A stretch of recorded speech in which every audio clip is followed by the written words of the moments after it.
Hasidic Rebbe who called one of his disciples, one of his Hasidim, and told him the following. He said, I want you to leave this town where you've been living till now, near me, and travel to a far-flung area where you're going to teach and inspire and uplift other people. The Chassid was taken aback and he said to his Rebbe, I don't want to go. I love it here. Here I'm immersed in the spiritual environment. I'm inspired by your prayers. I learn from your teachings. I really don't want to leave. Said the Rebbe to his Chassid, no, but the purpose of your existence is you cannot just remain here spiritually protected in this environment. You need to travel, you need to go out, you need to do outreach, you need to go and inspire others. And once in a while, you'll come back and recharge your batteries.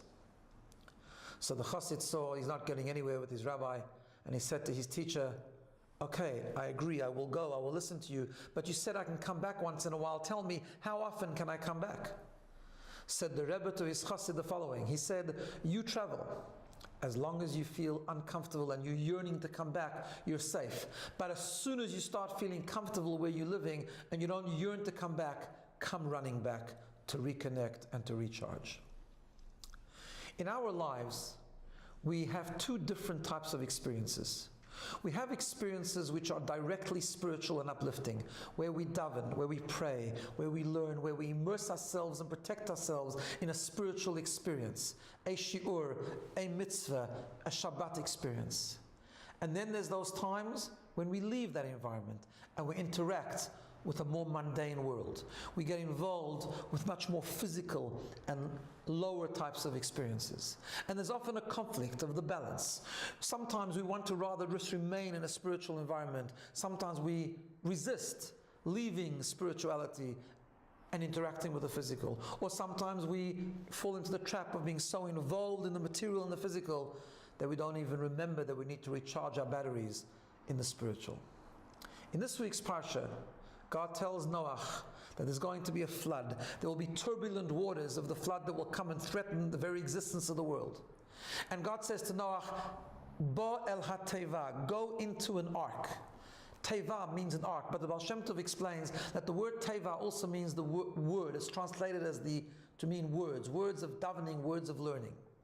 God says sometimes what you need to do is you need to protect yourself and fortify yourself in a teva, in an environment of words, of spirituality, Shabbat, a shiur, prayer, and so on. Detach yourself, close yourself off from the world and protect yourself. But at the end of the 12 months, God tells the same Noach, Tzei min ha-teva, go out of the ark. You cannot remain here your entire life. You must go out. You must go into the world. You must face the turbulent waters. You must face a less spiritual existence and inspire it, inject it with holiness, uplift it, refine it.